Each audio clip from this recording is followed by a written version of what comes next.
Buenos días, hermanos. Dios les bendiga. ¿Cómo amanecieron? Es un gozo estar nuevamente aquí con ustedes en este día especial. Les invito para que abramos nuestras Biblias y vayamos al libro de los Salmos, al capítulo número 117. Ahí desde casa les invito para que todos tengan sus Biblias listas, su himnario si tienen, para que también entonen estos cantos y alabanzas con nosotros para honrar y glorificar a nuestro Dios. Dice así el Salmo 117. Alabad a Jehová, naciones todas, pueblos todos, alabadle, porque ha engrandecido sobre nosotros su misericordia, y la fidelidad de Jehová es para siempre. Aleluya. Oremos. Dios Todopoderoso, y estamos delante de ti, Señor, dándote gracias por tu misericordia que es nueva cada mañana, dándote gracias, Señor, porque has tenido a bien, Señor, cuidarnos, bendecirnos, Señor. Te damos gracias por las pruebas, las luchas, las enfermedades, Señor, que han venido a nuestras vidas, y por estas pruebas, Señor, ante esta situación que abruma, Señor, a nuestra ciudad, nuestro estado y país, al mundo entero, Señor. Hoy te rogamos, Señor, que sigas fortaleciendo nuestras vidas, Señor, probando nuestra fe, afirmándonos, Señor, en la fe en Cristo, fortalecidos, Señor, con el poder del Espíritu Santo. Y hoy, Señor, queremos venir delante de ti para alabarte, para exaltar tu nombre, y rogamos, Señor, que te agrades de estas alabanzas. Te rogamos con toda humildad perdón por nuestros pecados, por nuestras fallas que hemos cometido delante de ti. Y también, Señor, rogamos de tu dirección para comprender de tu palabra, Señor, en este día. Te damos gracias en el nombre de Jesús. Amén. Les invito, hermanos, a que entonemos el primer canto que se llama Jesucristo basta.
palabra de Dios, hermanos, en el Evangelio de Juan, capítulo 1, versículo 15.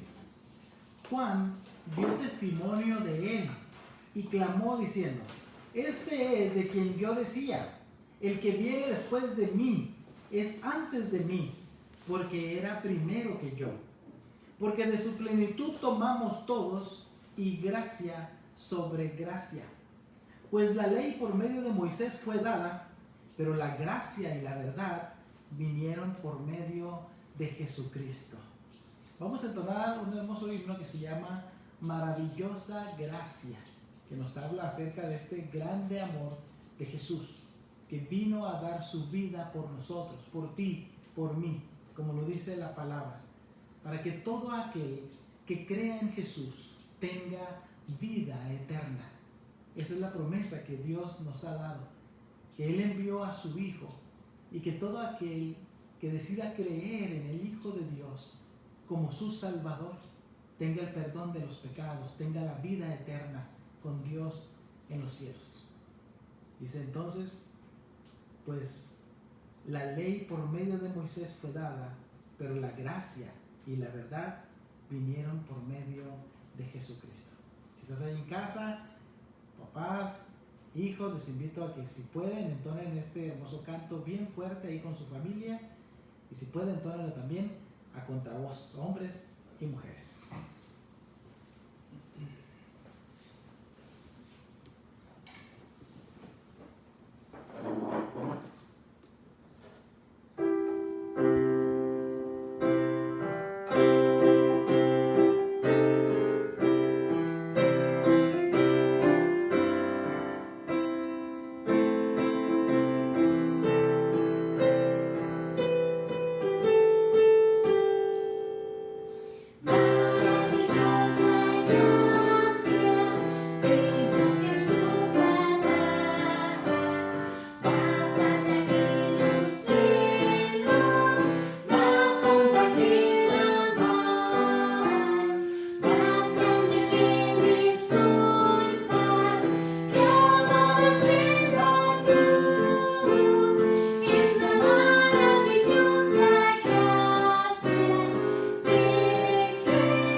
Dice la palabra de Dios en 1 Tesalonicenses 4, del 13 al 18.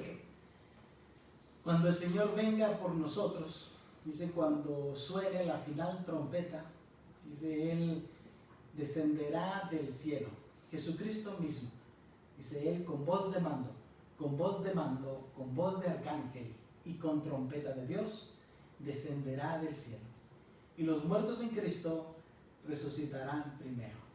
Luego nosotros, los que hayamos quedado, dice, no precederemos a los que durmieron, sino que seremos juntamente con ellos arrebatados para recibir al Señor en el aire. Y así estaremos para siempre con el Señor. Esta es la promesa que Dios te da. Si tú rindes tu vida a Cristo, si entregas tu vida a Cristo, como Él lo decía a sus discípulos, si alguien quiere venir en pos de mí, niéguese a sí mismo, tome su cruz y sígame. 1 Juan capítulo 1 nos dice, Dios es fiel y es justo para perdonar nuestros pecados y limpiarnos de toda maldad.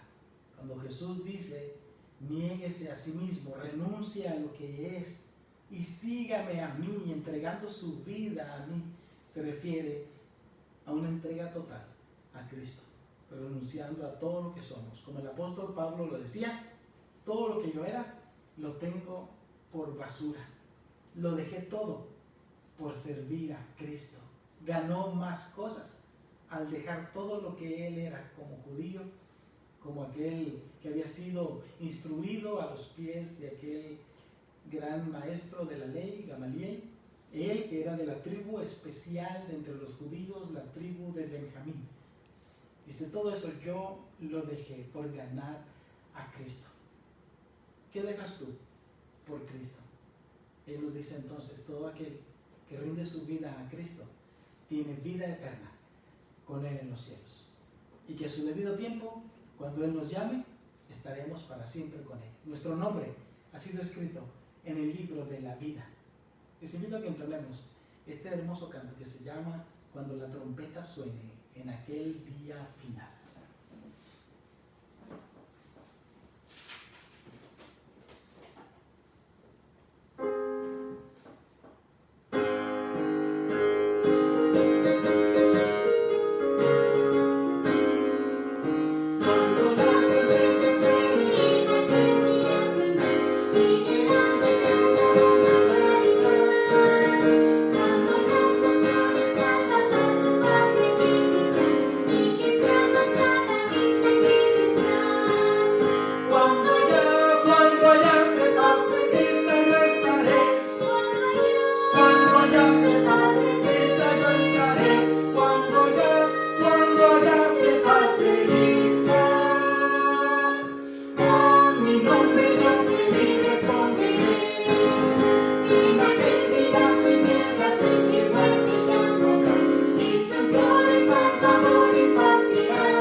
Les invito ahora que vayamos a la palabra de Dios, al libro de los Salmos, y es el salmo que es el poema más conocido en todo el mundo, y es el Salmo 23. Invito a que si usted lo sabe de memoria, pues lo diga con nosotros de memoria. Salmo número 23, que habla acerca del cuidado que Dios tiene de nosotros como sus hijos. Dice así: Jehová es mi pastor, nada me faltará. En lugares de delicados pastos me hará descansar. Junto a aguas de reposo me pastoreará. Confortará mi alma, me guiará por sendas de justicia por amor de su nombre. Aunque ande en valle de sombra de muerte, no temeré mal alguno, porque tú estarás conmigo. Tu vara y tu cayado me infundirán aliento. Aderezas mesa delante de mí en presencia de mis angustiadores. Unges mi cabeza con aceite, mi copa está rebosando. Ciertamente el bien y la misericordia me seguirán todos los días de mi vida, y en la casa de Jehová moraré por largos días. Esa es la promesa que Dios tiene para ti hoy. Dios transforma la vida de las personas. Dios transforma el sufrimiento. Dios transforma el llanto en gozo. Dice que Él, cuando estemos ante su presencia, enjugará toda lágrima y no habrá tristeza, ni más llanto, ni más dolor.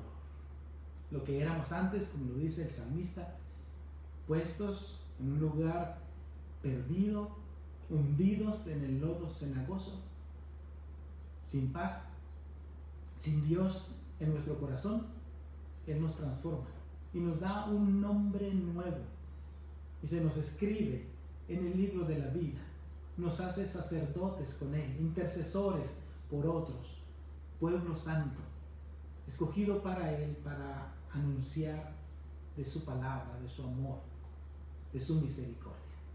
Les invito a que entonemos el último canto, que se llama Vasijas Rotas.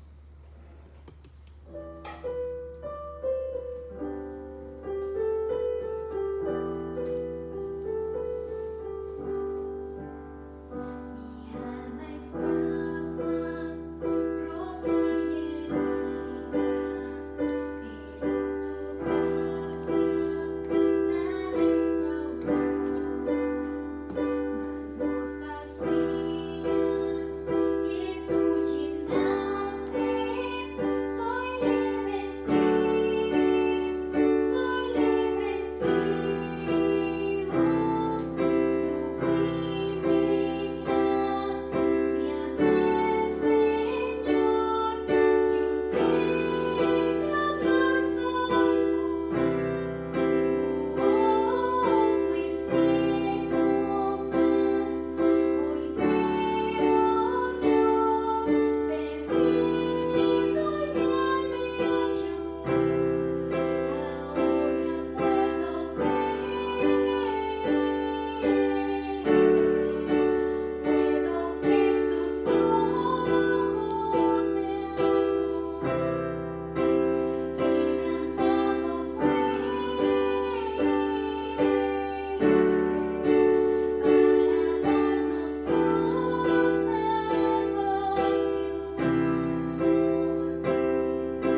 tiempo especial de alabanza. Espero que usted, al igual que nosotros, haya entonado con mucho gozo desde su corazón estos cantos y que hayan llegado a tocar las fibras más íntimas de su alma.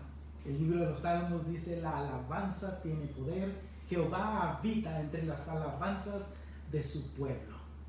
Dice el Evangelio de Mateo, capítulo 10. Vayamos ahora a la palabra de Dios con nuestro corazón bien dispuesto a escuchar, a ser guiados por su palabra. Mateo capítulo 10. Entonces, llamando a sus 12 discípulos, les dio autoridad sobre los espíritus inmundos para que los echasen fuera y para sanar toda enfermedad y toda dolencia.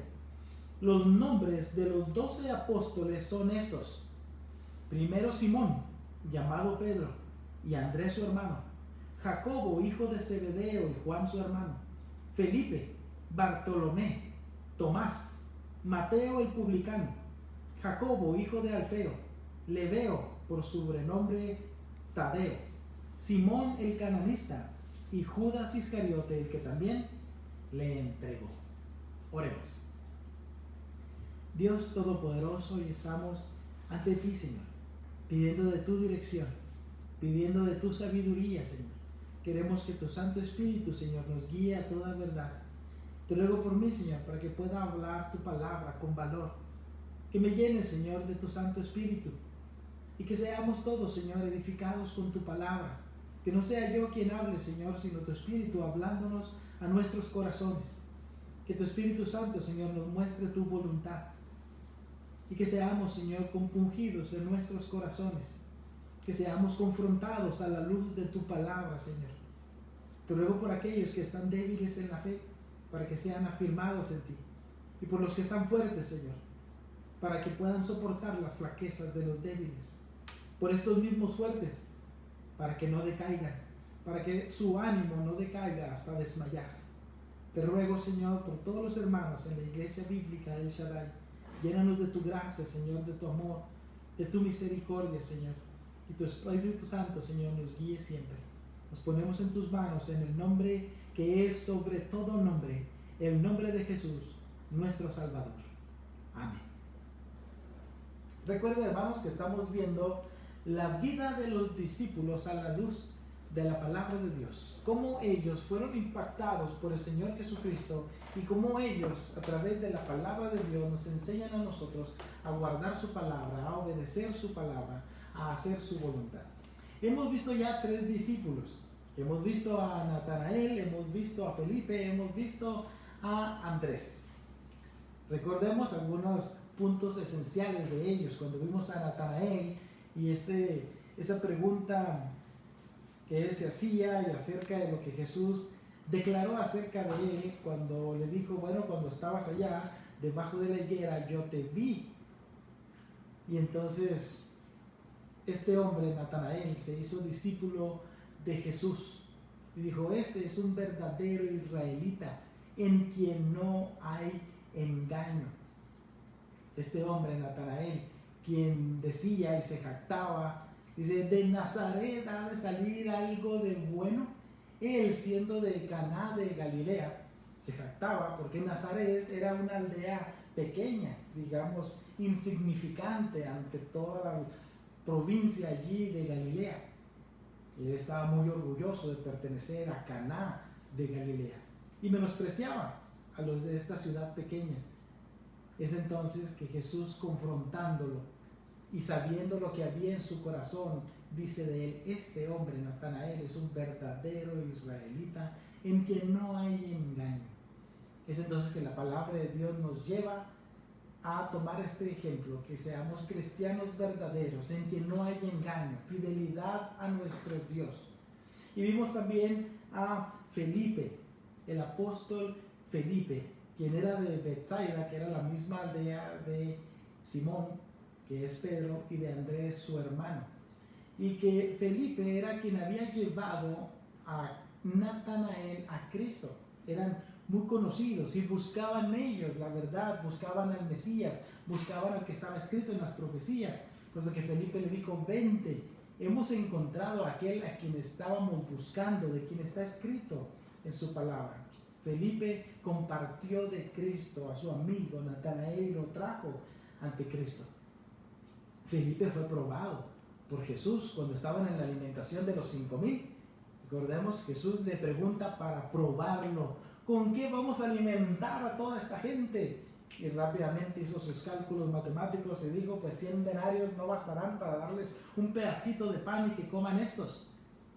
Es entonces que vimos también cómo Dios había probado la fe de Felipe, y que Felipe era uno de los que perseveraban en oración cuando Cristo ya había resucitado y los encontró allí orando.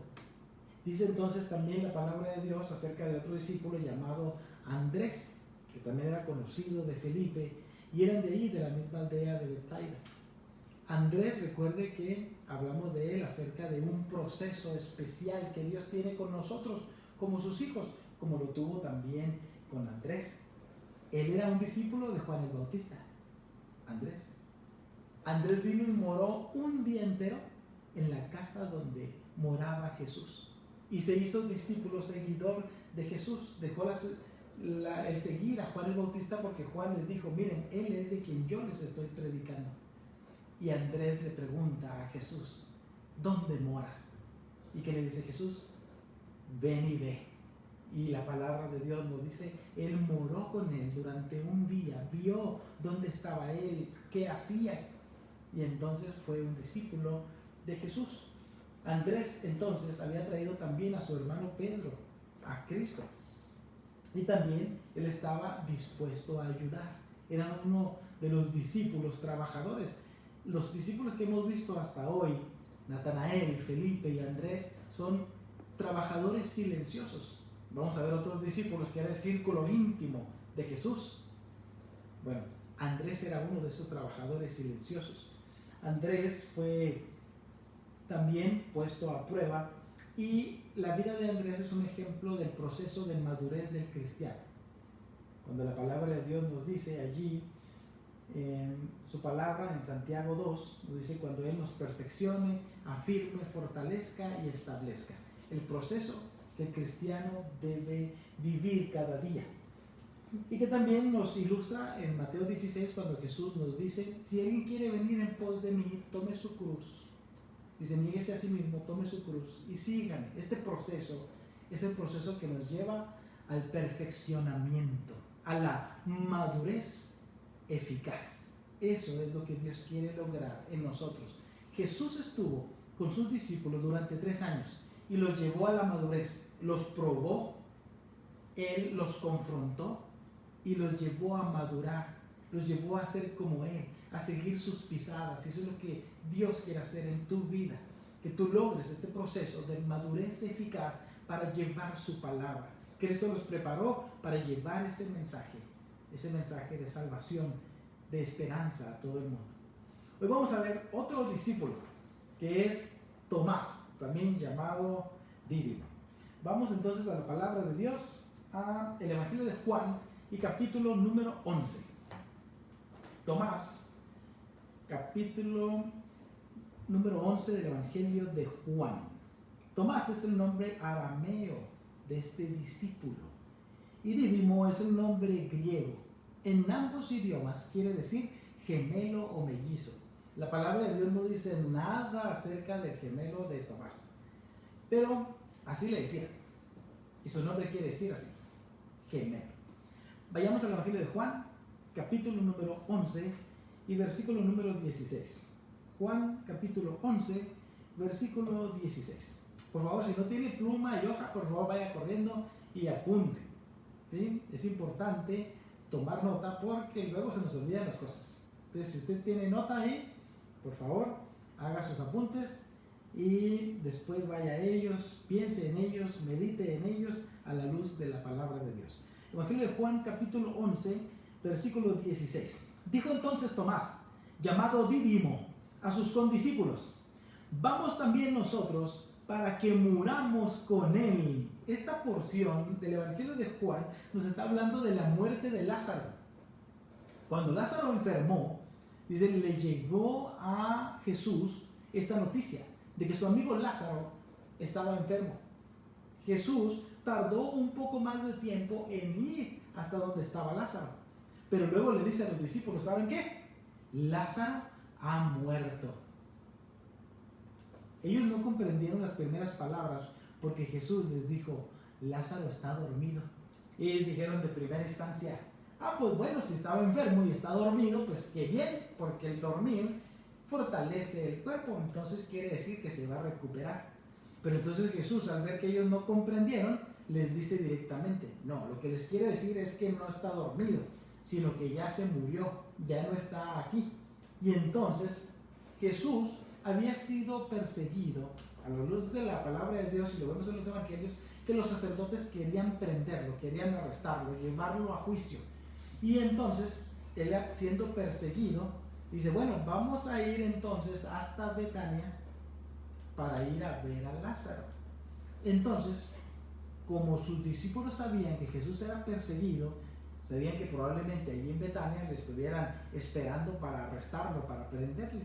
Entonces, así es que Tomás dice estas palabras. Juan 11, versículo número 16. Dijo entonces Tomás, llamado Dídimo, a sus condiscípulos, vamos también nosotros para que muramos con él. Y se estaba refiriendo Jesús a que su amigo Lázaro estaba muerto, y entonces dice, quiero que vayan conmigo. Los discípulos iban a ir con Jesús para que vieran la gloria de Dios ante la muerte que había tenido Lázaro. Entonces vemos aquí varias actitudes acerca de este discípulo llamado Tomás. Dice, bueno, yo estoy con mi maestro, yo estoy con mi rabí. Dice, yo estoy con él. Dice, vayamos pues, dice, para que muramos también con él. Es decir, Tomás estaba dispuesto también a dar su vida. Dice, él dice en una actitud tal vez un tanto pesimista, pues vamos a ir y tal vez vamos a ir allá y nos vamos a morir todos. Nos van a prender los sacerdotes o quienes están en contra de Jesús, y como nosotros estamos con él, pues vamos a morir todos. Él se fue a lo extremo y dice, bueno, pues vamos a ir todos y no vamos a dejar que nuestro maestro vaya solo. Si él va a morir, nosotros vamos a morir con él, no lo vamos a dejar morir solo. Otra vez, versículo 16, vamos también nosotros para que muramos con él. ¿Qué nos refleja esta aseveración que hace Tomás? Uno, su fidelidad a Jesús. Estaba dispuesto a no dejarlo solo, pero también su actitud un tanto pesimista a pensar en lo peor. Dice, vamos a ir y nos vamos a morir. Él no pensaba un tanto optimista, vamos a ir, vamos a estar ahí con las hermanas de Lázaro, con María, con Marta, y vamos a ver y consolarlas. No, él se fue a lo extremo, vamos a ir y nos van a prender y nos vamos a morir. Entonces era un tanto pesimista su actitud, pero con el sentido de fidelidad a Jesús. No lo iba a dejar solo. Denota entonces fidelidad. Ante toda circunstancia, él era fiel a Jesús. Quiero que vayamos a Juan capítulo 14. Juan capítulo 14 y versículo 5. Esta porción de la palabra de Dios es una de las partes más claves donde Jesús se revela a sí mismo y se hace ver como aquel que tiene la verdad. Dice Juan capítulo 14, desde el versículo 1, dice, no se turbe vuestro corazón, creéis en Dios, creed también en mí. En la casa de mi Padre muchas moradas hay. Si así no fuera, yo os lo hubiera dicho. Voy pues a preparar lugar para vosotros. Y si me fuere y os prepararé lugar, vendré otra vez y os tomaré a mí mismo, para que donde yo estoy, vosotros también estéis. Y sabéis a dónde voy, y sabéis el camino. ¿Sí? Jesús le está diciendo, ustedes ya lo saben. Pero entonces fíjese bien lo que dice este apóstol Tomás. Recuerden que Tomás es conocido también en cualquier lugar como el incrédulo. ¿Recuerdan aquella frase que dice, bueno, pues hasta no ver, no creer? De ahí viene, de la vida y las palabras de Tomás. Entonces Jesús les está diciendo, todo lo que yo hago es una evidencia de lo que es el Padre. El Padre me envió y yo reflejo al Padre. Si ustedes me conocen a mí, entonces conocen al Padre. Y entonces Jesús les dice, ustedes saben a dónde voy. Y pregunta a Tomás, pero no sabemos a dónde vas. Versículo 5. Señor, no sabemos a dónde vas. ¿Cómo pues podemos saber el camino? Jesús le estaba diciendo, síganme, ya saben a dónde voy. Y entonces Jesús es aquí donde Él se revela a sí mismo y dice, yo soy el camino y la verdad y la vida. Nadie va a llegar al Padre si no tiene que pasar a través de creer en mí como su Salvador. Es entonces que esta pregunta de Tomás nos hace notar que era un tanto difícil para él comprender las enseñanzas que Jesús les estaba dando. Recordemos algo importante. Mientras estaban los discípulos con Jesús durante esos 3 años, ellos estaban directamente con Él, estaban aprendiendo directamente de Él. Y vemos más adelante, dice, el Espíritu Santo no había venido sobre ellos. El Espíritu Santo quien nos guía a toda verdad, el Espíritu Santo quien intercede por nosotros ante el Padre, el Espíritu Santo quien pone palabras en nuestra boca para hablar de Cristo. Entonces los discípulos no tenían el Espíritu Santo, tenían al mismo Jesús con ellos ahí enseñándoles cada cosa. Pero Tomás no estaba comprendiendo lo que Jesús estaba diciendo. Después de que Jesús les había enseñado tanto, dice, ¿a dónde vas?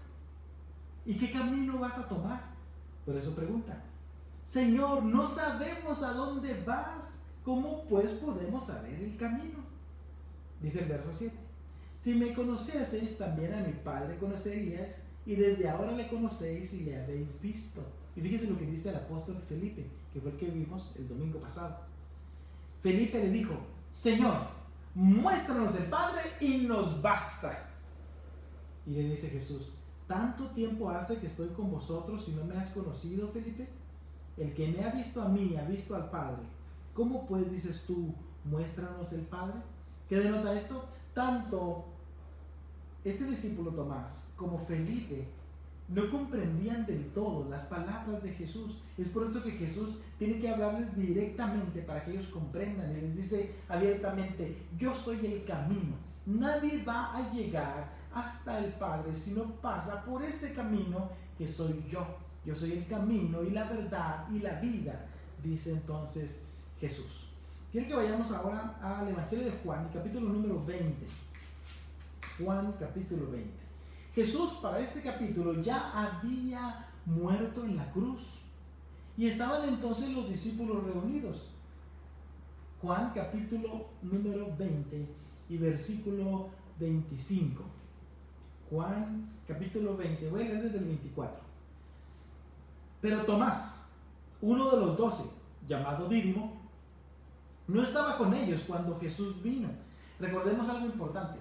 Cuando Jesús fue prendido en el huerto de Getsemaní, cuando él estaba orando por sus discípulos y orando al Padre, diciéndolo, te ruego por ellos y por los que han de creer por el mensaje que ellos van a ir a llevar. ¿Sí?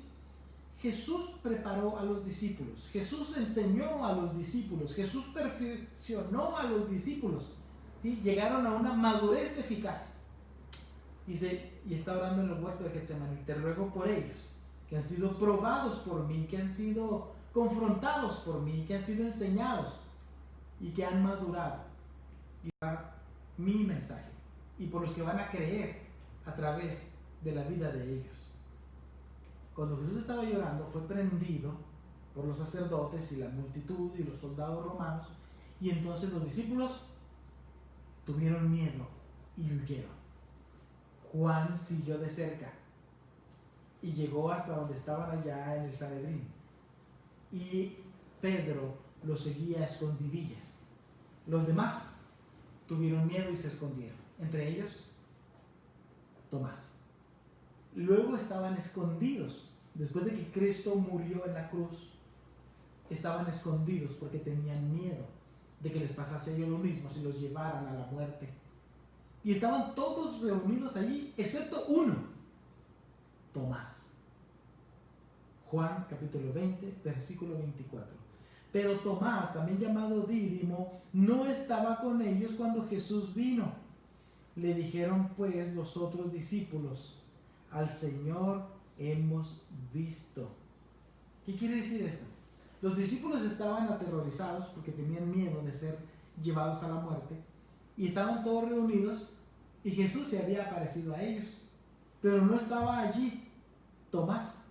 Entonces cuando Tomás llega con ellos y ellos le dicen, es que vimos a Jesús, Es que vino con nosotros, se apareció con nosotros y Él nos dijo, véanme, pueden tocarme, ¿sí? No soy un espíritu, yo estoy aquí con ustedes. Y no solamente estaban allí resguardados los discípulos, sino que también estaban las mujeres y también estaban otros seguidores de Jesús, otros condiscípulos. Pero todos ellos le dijeron a Tomás, versículo 25, al Señor hemos visto.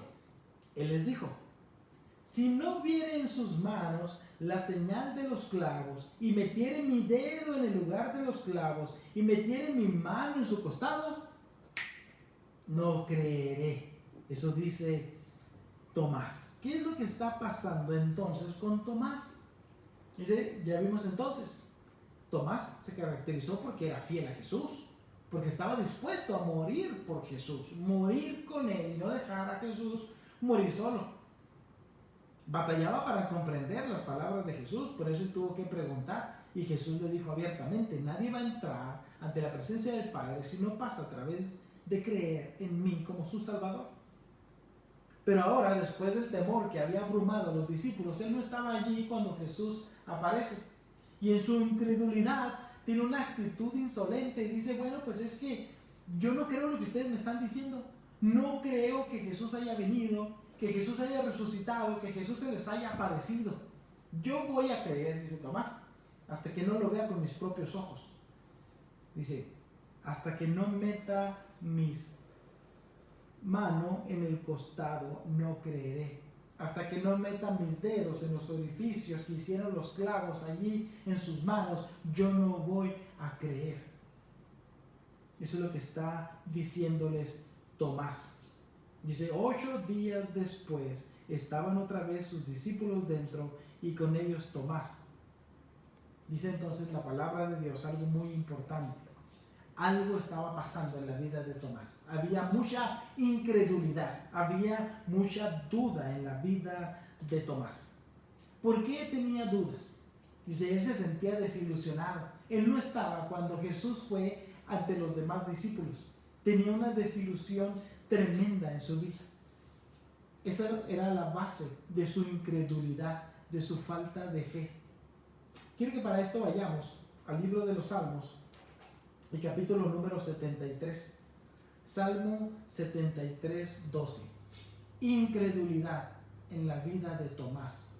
Él no estaba creyendo. Vayamos al Salmo capítulo 73, versículo 12. Este salmo fue escrito por Asaf y dice aquí algo importante. Salmo 73, versículo 12. He aquí estos impíos, sin ser turbados del mundo, alcanzaron riquezas. Verdaderamente en vano he limpiado mi corazón y lavado mis manos en inocencia. Este hombre, narrando este salmo, está diciendo, bueno, yo he visto cómo los impíos prosperan, cómo tienen riquezas, cómo tienen bienes. Y yo, que me he consagrado a Dios, que he lavado mis manos en inocencia, que le he entregado mi vida a Él, dice, yo estoy en sufrimiento cada día. ¿Qué estaba demostrando aquí? Incredulidad basada en desilusión. Estaba desilusionado el salmista de haber entregado su vida a Cristo y que viera que los que no aman a Dios sean prosperados. Esa era la desilusión que se narra en el Salmo 73. Dios nos exhorta a nosotros en su palabra a que no nos entristezcamos por los impíos que prosperan. No, cada uno de ellos va a tener pago por sus malos actos o su mal proceder.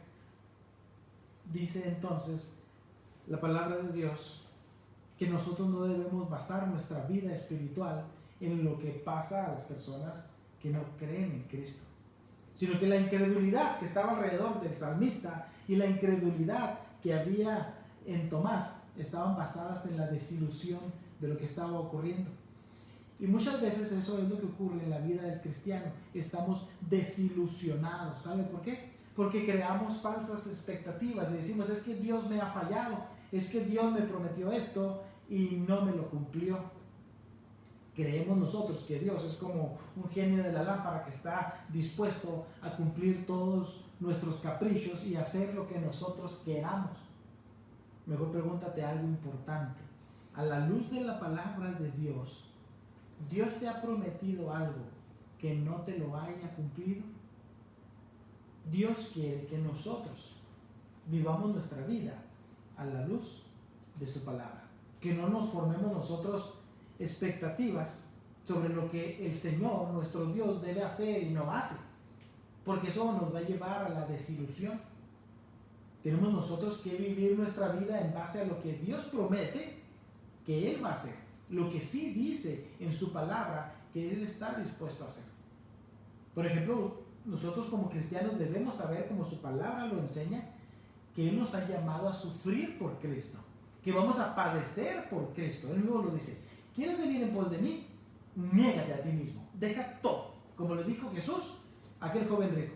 Solo una cosa te falta: vende todo lo que tienes, lo que te ata al mundo, deshazte de eso, regálalo a quien tú quieras, a los más pobres, y entonces, ya que no tengas nada que te ate al mundo, entonces toma tu cruz y ven y sígueme a mí.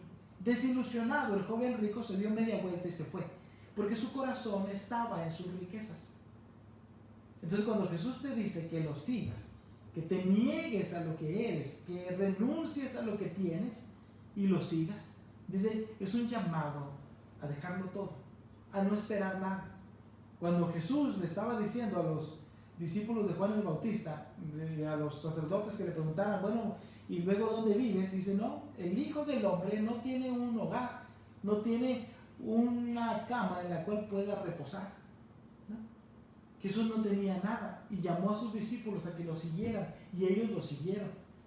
Entonces Jesús te está diciendo, tienes que seguirme a mí. Las cosas que yo te ofrezco son espirituales, tienen más valor que lo material. Y Jesús mismo lo dice, aquel que está dispuesto a dejar a su padre, a su madre, a su hermano, dice, va a recibir 100 veces más de todo lo que dejó. Eso es lo que Jesús está dispuesto a darte a ti, de su amor, de su gracia. Entonces, como hijos de Dios, debemos basar nuestra esperanza en Cristo y en la gloria que tendremos con Él por la eternidad. A veces nos forjamos anhelos y deseos que son ajenos a lo que Él ha dicho. Usted viene a Cristo esperando recibir bendiciones y riqueza, está muy equivocado, ¿no? No es lo que Dios promete en su palabra. Él promete bendición, pero bendición espiritual que da paz a la vida de las personas. Él le dice a sus discípulos, mi paz os dejo, mi paz os doy. Eso es lo que Él les estaba dando. Jesús no les dijo, les voy a dar riquezas. No, Jesús les dijo a los discípulos, vayan y prediquen, y no se les vaya a ocurrir llevar con ustedes alimento por si acaso no hay alimento en el camino. Dice, no, yo les voy a proveer de alimento. Jesús no les dijo, ¿saben qué? Ya me voy allá con el Padre al cielo, aquí les dejo estos títulos de propiedad, tienen ustedes aquí, a ti te dejo Galilea, a ti te dejo Capernaum, a ti te dejo esto. No, Jesús no hizo eso. Jesús no repartió todo Jerusalén a los discípulos, no les dio nada material, les bendijo espiritualmente. Recordemos, cuando estaban allá con aquel cojo que estaba en el templo, en la puerta de la hermosa, y está entonces el apóstol Pedro y le dice a ese hombre, y dice, míranos, no tenemos oro ni plata. Dice, míranos, ¿qué está diciendo? No tenemos unos vestidos lujosos, ni vestidos, digamos, de personas ricas, adineradas. No, ve, nos vestimos humildemente, pero lo que tenemos te damos. En el nombre de Jesucristo de Nazaret, levántate y anda. Eso fue lo que Dios les dio poder a través del Espíritu Santo que moraba ahora en ellos. Eso es lo que Dios promete a sus hijos. Cuando Jesús apareció a sus discípulos, la palabra que Él usaba era paz a vosotros. ¿Sí? Esa era salud. Shalom. Paz. Eso es lo que Jesús vino a dar.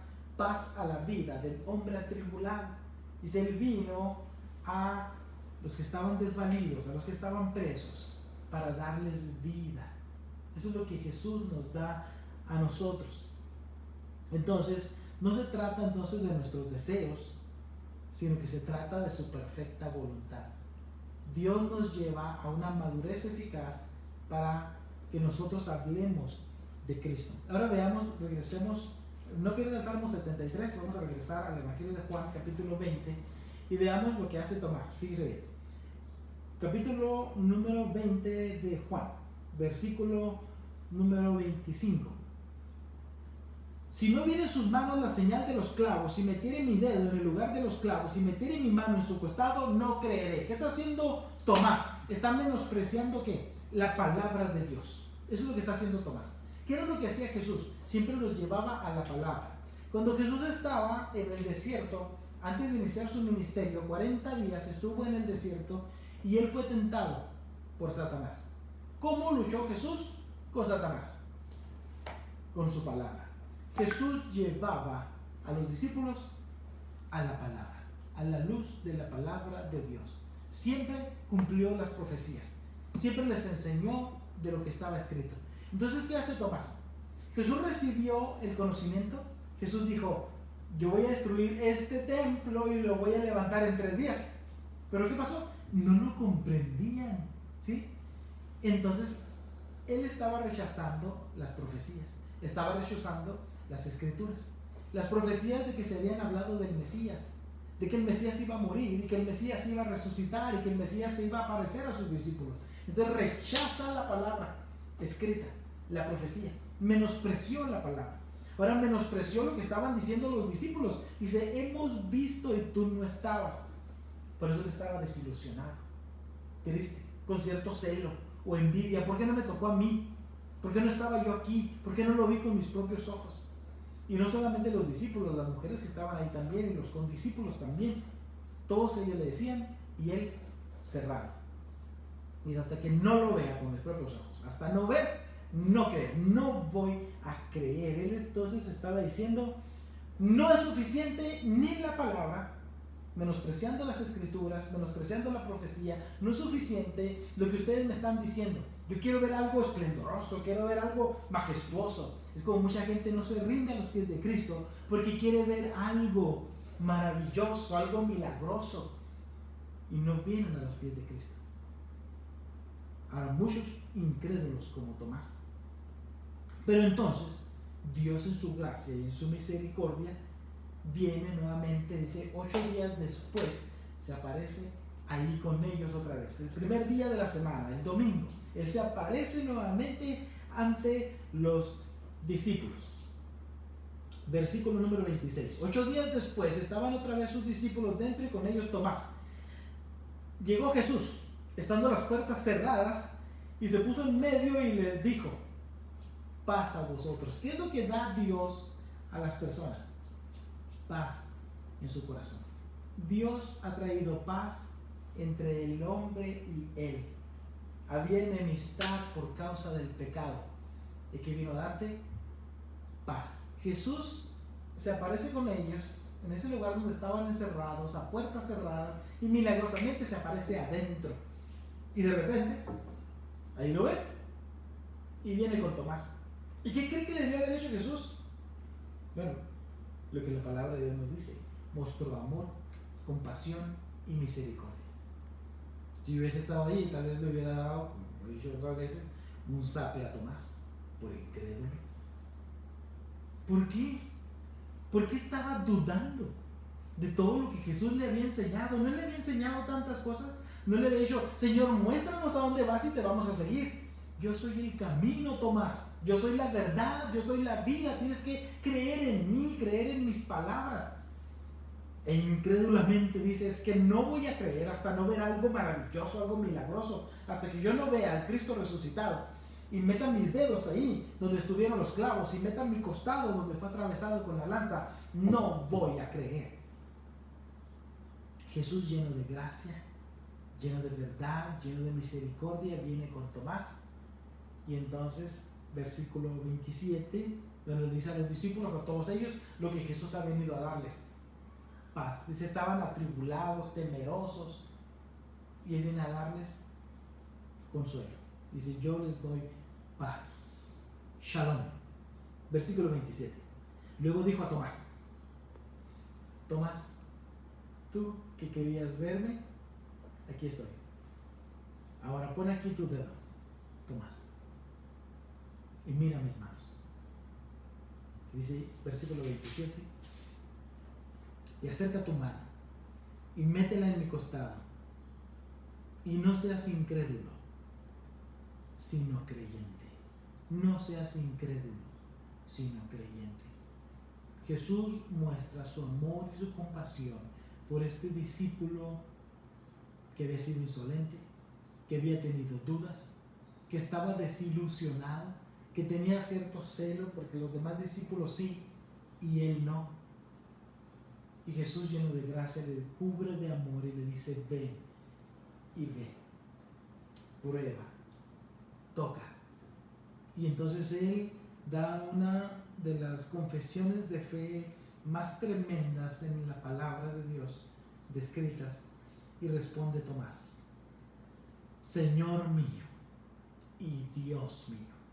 Es entonces que él rinde su vida a Cristo, lo reconoce como su Señor, como su amo, su dueño, como su Dios, como su creador. Dice: Señor mío y Dios mío. Recuerda lo que él había dicho: hasta que no meta mi dedo donde estuvo los clavos, hasta que no meta mi mano en el costado, no voy a creer.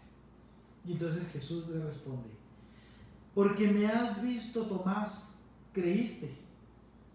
Bienaventurados los que no vieron y creyeron. En ese caso somos nosotros, que no vimos a Jesús resucitado, que no metimos nuestro dedo en sus manos donde estuvieron los clavos, que no metimos nuestras manos en el costado de Jesús, que no lo vimos a Él resucitado. Dice: bienaventurados son los que tienen la fe suficiente para creer en este día, el día de hoy.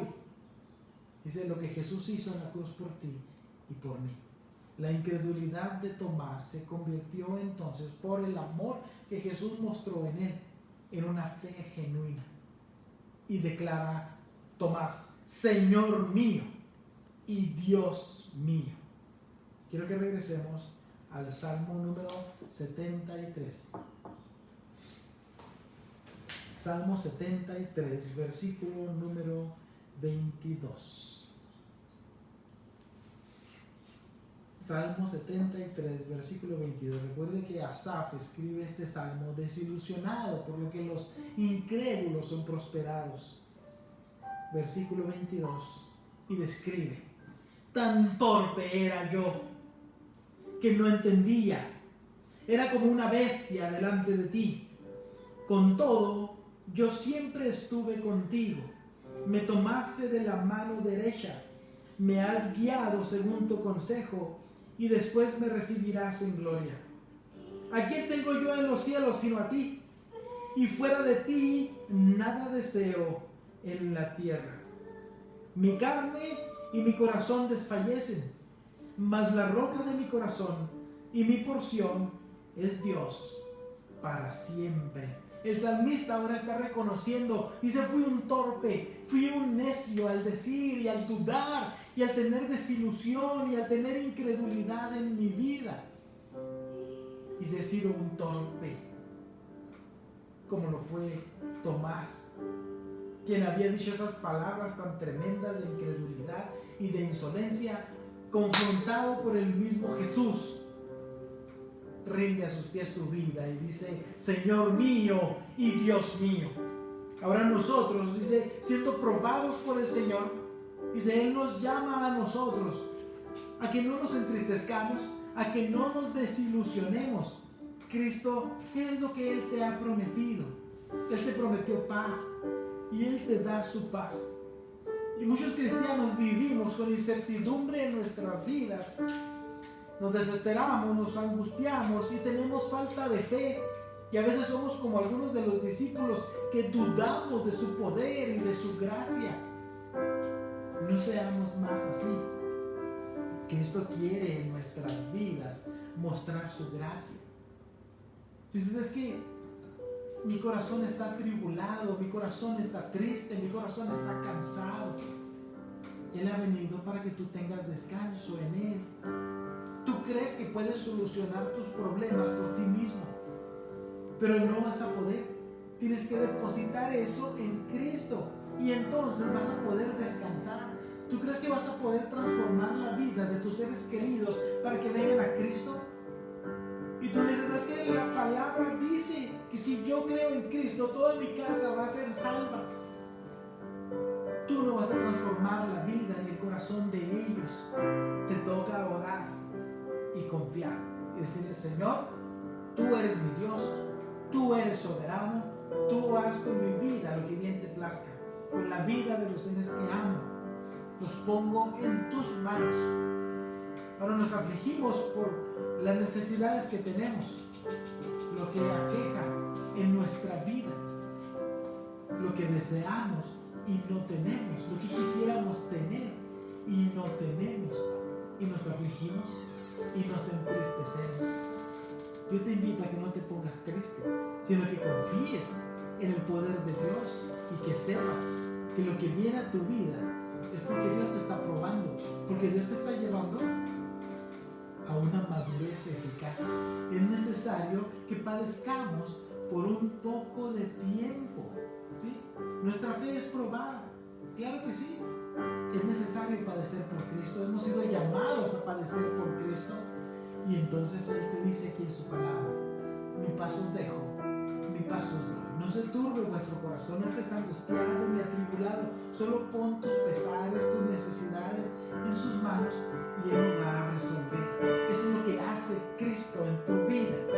Por eso el salmista termina diciendo con mucha convicción en su vida, como lo dijo Tomás, Señor mío y Dios mío. Y dice entonces, ¿a quién tengo yo en los cielos sino a ti? Y fuera de ti nada deseo en la tierra. ¿Tienes tú tu corazón puesto en otras cosas? ¿En cosas materiales? No, Dios quiere que pongas tu corazón en Cristo, que confíes en su palabra, en las profecías que Él te da, en la bendición que Él está dispuesto a darte. No pongas tu confianza en nadie más, sino en Cristo. Dice, fuera de ti nada deseo en la tierra. Recordemos las palabras del rey David cuando él se refería acerca de estar fuera del templo. Dice, prefiero un día en la casa de Dios que pasar 1000 años fuera de Él. Yo quiero estar aquí ante tu presencia, Señor, entonándote alabanzas, yendo a tu palabra, escuchando que hables a mi corazón. Y Jesús dice, en nosotros, paz a vosotros. El salmista Asaf dice, y fuera de ti nada deseo en la tierra, mi carne y mi corazón desfallecen. Sí, esa es la vida que tal vez estás viviendo, de problemas, de angustia, de tribulación, y crees que desfalleces en tu vida, como lo dice Asaf. Pero recuerda las palabras que decía Habacuc, aunque no haya comida en la mesa, aunque no haya animales allá en el rebaño para comer, dice, aunque no haya lluvia, aunque no haya fruto en los árboles, dice, con todo yo confío en Dios. Y dice Asaf, mi carne y mi corazón desfallecen, mas la roca de mi corazón y mi porción es Dios para siempre. Dios es mi porción. Eso es lo que decía también el salmista, mi porción eres tú, oh Dios. No me hace falta nada más. Estoy completo en Cristo. Mi porción es Dios para siempre. Yo te invito a que tú tomes la palabra de Dios, la hagas tuya, confíes en Cristo, que no seas incrédulo en el poder de Dios, sino que creas en su gracia y en lo que Él quiere hacer en tu vida. Dios es todopoderoso para transformarte, para bendecirte, para cuidarte, para protegerte. Confiemos entonces en Él, en su gracia y en su cuidado, y digámoslo así, como lo dice el salmista: mi carne y mi corazón desfallecen, mas la roca de mi corazón y mi porción es Dios para siempre. Oremos.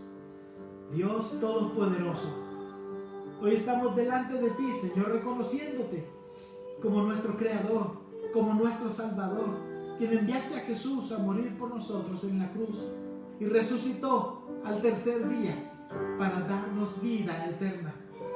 Hemos sido como Tomás, con incredulidad, con insolencia en nuestro corazón. Hemos dudado, Señor, de tu poder. Ante las luchas, la aflicción, el dolor, la necesidad, nuestra fe ha menguado, nuestro corazón se ha turbado, Señor. Vemos a nuestros familiares que se alejan de ti, que no quieren creer en ti, que te rechazan, y nos duele, Señor. Vemos enfermedad, Señor, en nuestra ciudad y en las personas que amamos, y dudamos de tu poder, Señor. Hoy te rogamos perdón, Señor, por nuestra incredulidad, nuestra falta de fe, nuestra insolencia. Y hoy, Señor, te confesamos, Señor.